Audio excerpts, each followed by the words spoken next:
जय हिंद दोस्तों, मैं राजकुमार यादव आपके लिए फिर से एक बार हाजिर हुआ हूँ। आपकी बार मैं आपको हिंदी वर्णमाला का मैंने आपको चैप्टर पढ़ा दिया था। उसके बाद मैं इसकी प्रैक्टिस सेट लेकर के आया हूँ, जिससे कि आपका रिवीजन बना रहे। पहले आपको जो भी है चैप्टर पढ़ाया जाएगा, उसके बाद में आपको उसका रिवीजन कराया जाएगा। अब जैसे कि इसमें करीब 36-37 क्वेश्चन है, तो उन्हें देखिएगा। अब जो आगे जैसे इसके बाद संधि का चैप्टर पढ़ाएंगे, तो उसमें भी पहले आपको रिवीजन, वो क्या नाम, चैप्टर पढ़ाएंगे, उसके बाद रिवीजन कराएंगे, तो इतना ध्यान रखना। तो चलिए देखते हैं। पहले इसमें आपको 5-10 सेकंड का टाइम दिया जाएगा, आप सॉल्व कर सकते हैं। उसके बाद नहीं तो हम तो बताने वाले हैं, ठीक है। जैसे कि इसमें दिया है, तो भाषा की सबसे छोटी इकाई कौन सी होती है? तो भाषा की सबसे छोटी इकाई कौन सी होती है, आप बता सकते हैं। उसमें मैंने वर्ड या अक्षर ऊपर ही लिखा था ना, भाषा की सबसे छोटी इकाई वर्ड होती है। अब उसके बाद में आगे देखते हैं। वर्णमाला कहते हैं, जैसे वर्णमाला शब्द समूह को कहते हैं, वर्डों के संकलन को कहते हैं, या शब्द गणना को कहते हैं, या वर्डों के व्यवस्थित समूह को कहते हैं। तो वर्णमाला किसे कहते हैं? वर्डों के व्यवस्थित समूह को वर्णमाला कहते हैं, ठीक है। उसके बाद में तीसरा सवाल, अगला सवाल देखते हैं।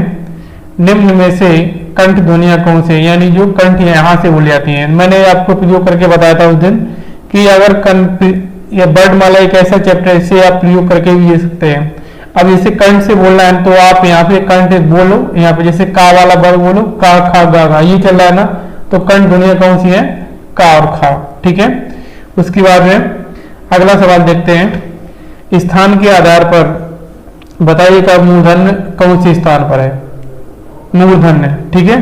अब मूर्धा मैंने क्या बताया था आपको? जीभ का जो पार्ट होता है, यानी आपके जीभ का जो पार्ट बताया था मैंने, तो यहाँ पर जीभ ऊपर ये छत है मान लिया यहाँ पर, और ये दांत वगैरह जो भी है, तो यहाँ पर जीभ जो उल्टी होगी यहाँ पे लगती है ना, तो उसे मूर्धा बोलते हैं, ठीक है। मूर्धा में क्या आगे आता है आप, यानी टा ठा ड ढ, ठीक है, मूर्धा में ही आता है ना।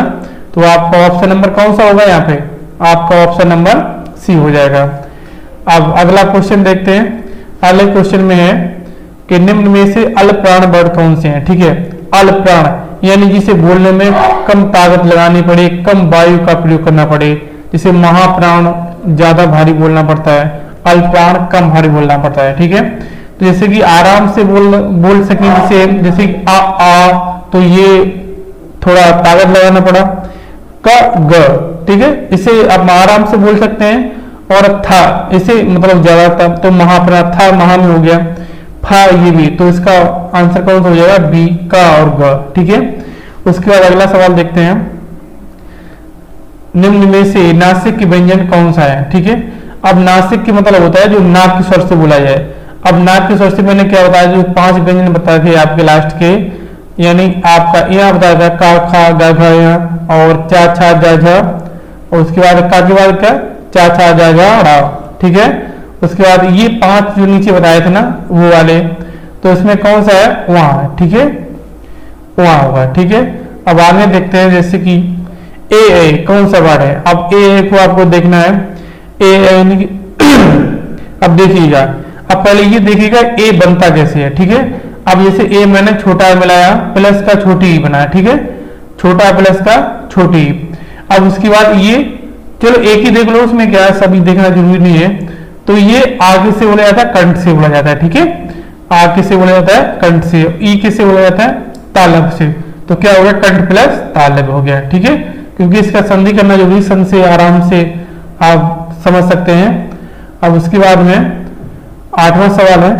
जैसे हिंदी वर्णमाला में अयोग वा वर्ड कौन से हैं, ठीक है। इसमें अयोग वा पूछे हैं, तो अयोग वा में अंगाहा आता है, ठीक है। उसके बाद में अगला सवाल है। निम्न में से बताइएगा कि किस शब्द में द्वैत व्यंजन होता है, ठीक है।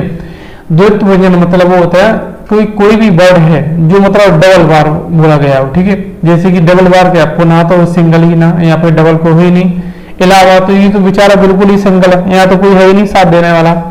डबल का एक ही वर्ड दोबारा प्रयोग किया गया है, ठीक है। तो यहाँ पे क्या है आपका सी में क्या दिल्ली, यानी ला यहाँ पर भी ला यहाँ पर भी है, ठीक है। तो ये से क्या बोलते हैं द्वित्व वर्ग बोलते हैं, ठीक है। अब 10वां क्वेश्चन है, इसमें क्या है सा सा सा हा, कौन सा है सा सा हा में क्या बोला था मैंने आपको संघर्षी बोला, ठीक है।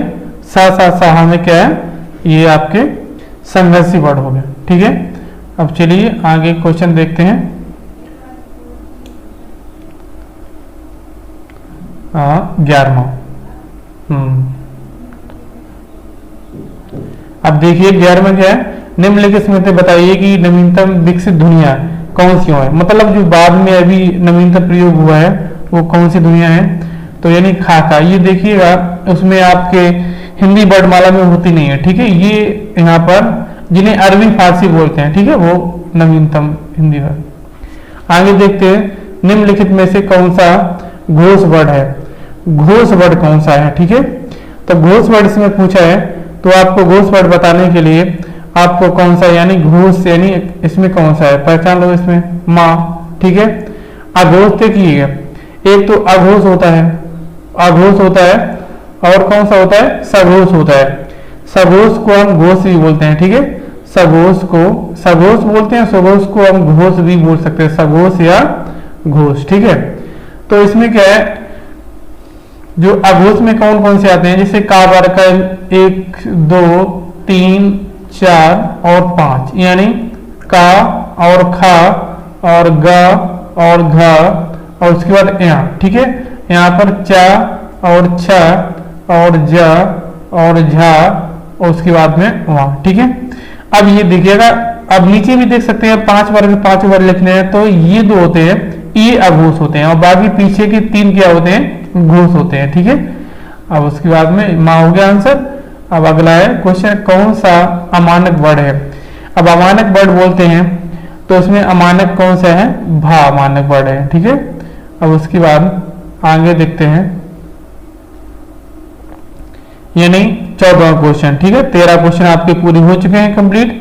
14वां क्वेश्चन का ग ज फा, यानी जिसमें नीचे बिंदी लगा होता है, ठीक है। जैसे कि ये आपके अरबी फारसी भाषा से लिए हुए हैं, ठीक है।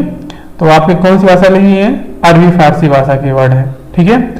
तो अभी आगे देखते हैं 15वां क्वेश्चन है, इसमें दिया है हिंदी में मूलतः वर्णों की संख्या बताइएगा। तो हिंदी में मैंने पहले ही वर्णों की संख्या बताई थी आपको, शुरुआत में देखा होगा शायद, पहली लाइन में ही देखा था, जिसमें वर्णों की संख्या कितनी होती है 52 होती है। हिंदी वर्णों की संख्या कितनी होती है 52 होती है। अब उसके बाद में छा क्या है, छा में अब इसमें देखिए ध्वनि छा में क्या मूल स्वर है, मूल स्वर तो है नहीं, मूल स्वर कौन सा होता है, छोटा होता है, छोटी होता है और छोटा वो होता है, ठीक है। अब घोष जो मैंने अभी बताया था घोष या सघोष, ठीक है। और उसके बाद घोष में जो पीछे 3 होते हैं, तालव्य, तालु से तो बोला नहीं जाता है, इसमें कौन सा संयुक्त वर्ड है, संयुक्त वर्ड में कौन कौन सा है 6, और उसके बाद में तर और ज्ञा, और उसके बाद क्या है सिरा, यानी 6 किससे बनता है आधा का प्लस का पेचिया सा से, और त्रा किससे आधा का प्लस का रा से, और ज्ञा यानी आधा जा और प्लस का वहां से, सिरा आधा सा और प्लस का रा से बनता है, ठीक है। अब आगे 17वां क्वेश्चन देखते हैं।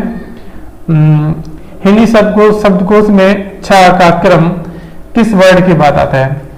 अब छा का क्रम यहाँ पर जो भी दिया है, जैसे कि इनके किसके वर्ड के बाद आता है, तो आपको बताना है कि छा का क्रम का प्लस सा, ठीक है। यानी छा का क्रम किसके बाद आता है, यानी का के बाद आता है, ठीक है। अब उसके बाद हम ज्ञा, ज्ञा वर्ड किन वर्गों के सहयोग से बना है, तो ज्ञा देखिएगा जा प्लस वहां, उसके बाद में ये किससे बना है आधा जा प्लस वहां से आपका ज्ञा वर्ड बना हुआ है। अब अघोष वर्ड कौन सा है, अब आपको इसमें कौन सा छांटना है, अघोष वर्ड छांटना है। अघोष वर्ड देखो ये तो सब इसमें क्या है सा अघोष वर्ड है, ठीक है। घा का उच्चारण स्थान कौन सा है, तो घा यानी का खा ग घा किससे हो रहा है कंठ से, का खा ग घ यानी किससे है आपके कंठ से लिया हुआ है। अब चलिएगा आगे आपका 21वां सवाल देखते हैं। 20 क्वेश्चन पूरे हो चुके हैं, बाद में रेशियो मिला रहना किसके कितने सही है, ठीक है। दोस्तों ज़्यादा से ज़्यादा शेयर करें और साथ में लाइक जरूर करें, जिससे मुझे मोटिवेशन मिले कि हाँ भाइयों को मेरी वीडियो अच्छी लग रही है नहीं लग रही है। तो देखिएगा आगे है 21वां क्वेश्चन, इसमें से संयुक्त व्यंजन कौन सा है। अब संयुक्त व्यंजन कौन सा, जो दो व्यंजनों से मिलकर के बना है, ठीक है, उसे संयुक्त व्यंजन कहते हैं। अब देखो डा, ये कौन सा, ये तो बना नहीं है, ये भी नहीं बना हुआ है, ये भी नहीं, तो ये कैसे आधा ज प्लस वहां से ज्ञा बना हुआ है, ठीक है। अब उसके बाद आए क्या है 22वां क्वेश्चन, निम्नलिखित में से कौन सा वर्ण उच्चारण की दृष्टि से दंत नहीं है। अब दा से प्रयोग करके देख लो, मैंने क्या बोला दा, यानी ता वाला है ना वो दांत में लगना चाहिए, ठीक है। आप बोल के देखो, जैसे कि जीभ दांतों में प्रयोग होना चाहिए, ता दांतों में जो टच हुई ता, उसके बाद में ता था द, द धा न, यानी पा था द ध न, तो कौन सा है जिससे प्रयोग नहीं हुआ है, यानी टा, ठीक है। ये टा कौन सा है, टा मूर्धा है, ठीक है। उसके बाद आगे है जिन शब्दों के अंत में आ आता है उन्हें क्या कहते हैं। जिन शब्दों के अंत में अगर आ जाए तो उन्हें हम क्या कहते हैं, उन्हें अकारांत कहते हैं। जिन शब्दों के अंत में आ जाता है तो उसे क्या कहते हैं, अकारांत कहते हैं। उसके बाद में अगला क्वेश्चन है, यानी छत्री वाला छा कि किससे, अभी मैंने जो आपका शराब बताया था ना उसी के हिसाब से आज छत्री वाला छा किससे मिलकर के बनता है, आधा क प्लस का पेट चीरा सा से, ठीक है, छत्री वाला छा। हिंदी वर्णमाला में स्वरों की कुल संख्या कितनी होती है। अब हिंदी वर्णमाला में स्वरों की संख्या बताइएगा। हिंदी वर्णमाला में स्वरों की संख्या कौन सी होती है, यानी स्वरों की संख्या कितनी होती है, कुल पूरा पूछा है, यानी अयोग व सहित पूछा पूरा फुल, ठीक है। वैसे तो 11 लिखना भाई, 13 कहीं मत लगाना, लेकिन कुल इसने पूछ लिया है तो बताना जरूरी है ना। तो यहाँ पर आगे देखते हैं 26वां क्वेश्चन कौन सा है, निम्नलिखित में से कौन सा स्वर नहीं है। देखिएगा यहाँ पर छोटा आ भी स्वर है और ये भी स्वर है और ये भी स्वर है, स्वर कौन सा नहीं है, वहां स्वर नहीं है, ठीक है। अब आगे देखते हैं 27वां क्वेश्चन है, निम्नलिखित में से कौन टावर का नहीं है। अब टावर यानी टावर किसे बोलते हैं, मूर्धा को, मूर्धा को यानी टावर, बोल के देख लो ट ठ, ठीक है, ड ढ औड़ा, ठीक है, ये घ टावर में नहीं आता है, ठीक है। उसके बाद में 28वां क्वेश्चन देखते हैं। तो 28वें क्वेश्चन में आप देखेंगे हिंदी वर्णमाला में कुल व्यंजनों की संख्या कितनी है। तो हिंदी वर्णमाला में कुल व्यंजनों की संख्या कितनी होती है, 33 होती है। तो चलिएगा अब आगे क्वेश्चन देखते हैं। दोस्तों ज्यादा शेयर करें और लाइक एंड सब्सक्राइब करते रहें, बस यही आप लोगों से मेरा रिक्वेस्ट है। कुछ भी समझ सकते हो आप दोस्त।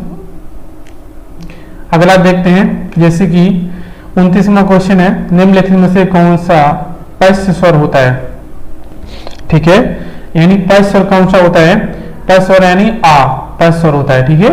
निम्नलिखित में से कौन अयोग वा है। अब अयोग वा में कौन सा पूछा जाता है, अयोग वा में क्या होते हैं, विसर्ग होते हैं। अयोग वा कौन से होते हैं, अंग और आहा, इन्हें हम क्या बोलते हैं, विसर्ग बोलते हैं। अंग और आहा को विसर्ग बोलते हैं, ठीक है। अब उसके बाद में हाँ, तो ये हो गया आपका। अभी 31वां है, छा ध्वनि का उच्चारण स्थान कहाँ से है। अब मैंने क्या बोला था, अभी छा होता है तो चालू तालू, यानी चा और ता, ठीक है। तो कैसे हो जाएगा आपके ताल अब हो जाएगा, ठीक है। अब आगे देखते हैं कि 32वां क्वेश्चन है, तो निम्नलिखित में से कौन एक संयुक्त व्यंजन नहीं है।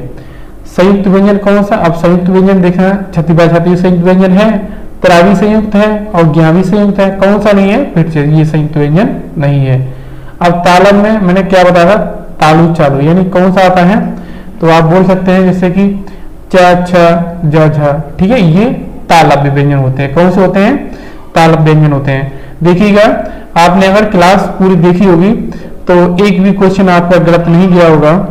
तो चलिएगा आगे क्वेश्चन आगे देखते हैं। यार अलावा कौन है, ये अंतस्य व्यंजन होते हैं। यार अलावा किसे बोलते हैं, अंतस्य व्यंजन को। अब 35वां क्वेश्चन है इसका। 35वां क्वेश्चन में अनुनासिक का संबंध होता है। अनुनासिक का संबंध किससे होता है, जल्दी बताइएगा। अनुनासिक का संबंध यानी नाक और मुंह दोनों से होता है। ठीक है, अब 36वां क्वेश्चन है, अनुनासिक व्यंजन कौन कौन से होते हैं। अनुनासिक व्यंजन पूछा है, अनुनासिक व्यंजन में आप क्या बताएंगे, अनुनासिक व्यंजन में कौन कौन से होते हैं आपके वर्ग के लास्ट वाले। अनुनासिक नाक के स्वर से क्या बोला था मैंने, जो लास्ट के 5 वर्ड होते हैं यानी वर्ग में एक एक एक एक एक, ठीक है, यानी 5 कौन से होते हैं, अनुनासिक होते हैं। ठीक है, अब आपका लास्ट क्वेश्चन है, हिंदी वर्णमाला में स्वरों की संख्या कितनी होती है। अब हिंदी वर्णमाला में स्वरों की संख्या कितनी होती है, 11 है। अगर कुल स्वर पूछता है तो नहीं तो वैसे तो परीक्षा की दृष्टि से 11 होगी। ठीक है, तो वीडियो को ज्यादा शेयर करें, लाइक एंड सब्सक्राइब करें, और उसके बाद में आप लोगों से, अब आज ये वर्णमाला का कंप्लीट हो गया है, कल आपके लिए संधि लेकर के आएंगे। संधि में आपको स्वर संधि पढ़ाएंगे। ठीक है, स्वर संधि पढ़ाने के बाद में आपको उसके बाद में व्यंजन और विसर्ग एक ही दिन में खत्म कर देंगे। ठीक है, उसके बाद में अगले दिन क्या होगा, इसका टेस्ट लेंगे। तो ऐसे ही मेहनत करते रहिएगा, ज्यादा से ज्यादा शेयर करें, लाइक एंड सब्सक्राइब करें। सभी दोस्तों को धन्यवाद।